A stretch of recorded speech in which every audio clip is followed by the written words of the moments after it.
I've seen people making candles for D&D and TTRPGs before, but nothing that felt like it belonged there.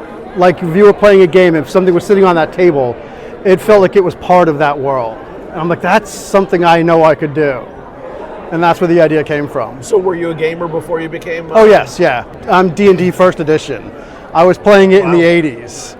Stopped for a bunch of years, and then in the summer pre-COVID, a friend reintroduced me to the game via, of all things, I don't know if you've heard of NADPOD. No. They're not an offshoot, but two of the players from Dimension 20, this is their own thing that they do. So it's a great podcast. And we were listening to it on drive. I'm like, God, I miss D&D. And I started by listening to it, and then I got back on Discord, and then that's when COVID hit. So I was doing for 2 years daily Discord D&D.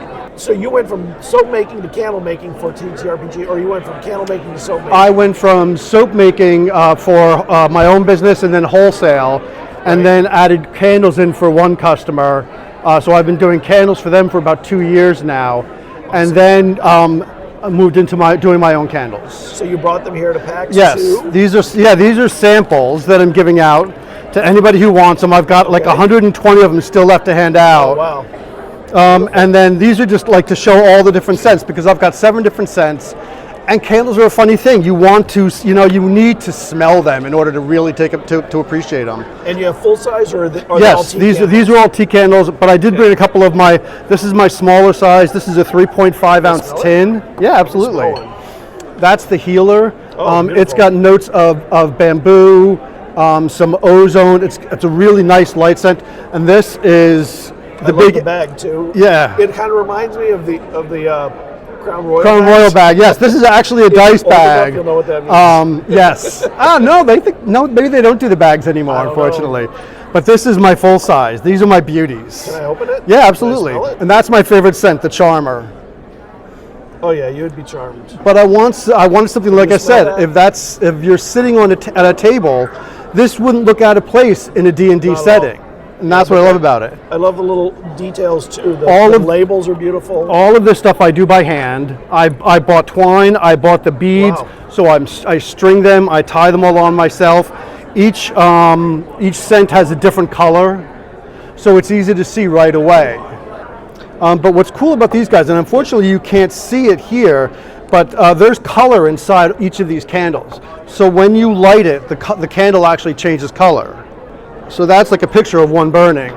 Oh wow, it's dramatic. Because I was like, what can you do to add a little bit of magic to this? And that's when I'm like, oh, if there's magic inside. So like 10 minutes after lighting, you'll start to see the melt pool will change color. That's amazing. And then once again, each scent has its own color. You're kind of an alchemist. Yes. Yeah, and that's what I did. I came up with a whole character. Pylonius PackPizzle. He's a 24th gnome. He's an artificer/wizard. I think I've got him right now at 14 artificer, 16 wizard. And what I'm doing on my website is the blog. I'm starting to build up his whole backstory. So it's a little bit like a story that's coming to life in our world. Oh, wonderful! This is amazing. I Thank love you. seeing all the details and the number of scents. Farwalker is the most unusual scent we make.